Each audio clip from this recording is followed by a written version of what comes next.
So we are inviting you to produce a profile of how your persecutor or persecutors are seeking to take you and your church down, and how you should respond now. And so we're saying that the persecutor works in 6D, 6 dimensions. We need a 6-dimensional awareness of the tactics that the enemy uses against us. Destroy, disrupt, distract, distort, deceive, demoralize. We'll go through these, but the idea is that these occur in combinations, and the target is to weaken our love for Christ.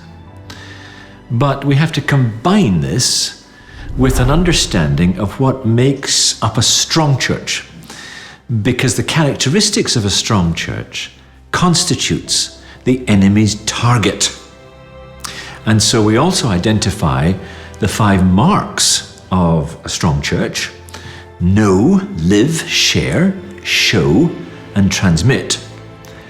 And we stress that the tactics of the 6 Ds will operate in various combinations toward these 5 characteristics. And each of us needs to work out what that looks like for our own context. It's just one way to think about the nature of the spiritual battle that's coming specifically from our understanding of a persecution context and embracing an awareness of persecution as a spiritual pursuit of Christ in us and in our community. So we're going to go on to talk about the 6D tactics of the persecutor. We think in 6D. Remember back to the overarching goal of this course, which is to gain a clearer awareness of how your enemy or enemies is trying to take you and your church down, and how we should respond. And if we look at these tactics of the enemy afresh, it could unmask the shape of the spiritual battle that we might have been losing up to now, because with the unmasking, we might lose it no longer. So this builds, remember, on where we've already been. We've looked at the spiritual nature of persecution. We've examined the 5 sources of persecution. But this is another way of just circling in to the practical reality of what it means to be in a spiritual battle. Okay.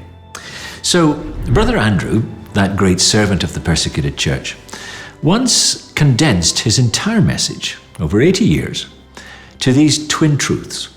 The battle is spiritual, the revolution is here. And in fact, 3 years ago, when Andrew was very, very old, in his late 80s, I sat in his little office and library in Harderwijk, and I asked him, if you were starting out again now in ministry, what would you emphasize?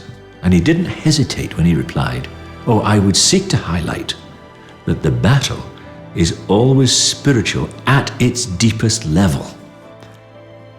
And he added, I fear that the church has backed away too much from the spiritual battle language and concept.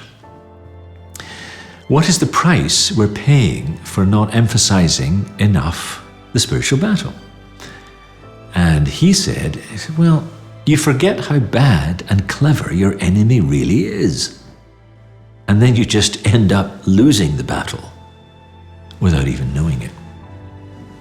So why have we mentioned this?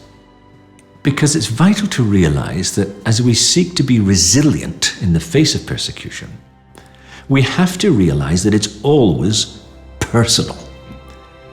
There's an enemy or enemies that are after us.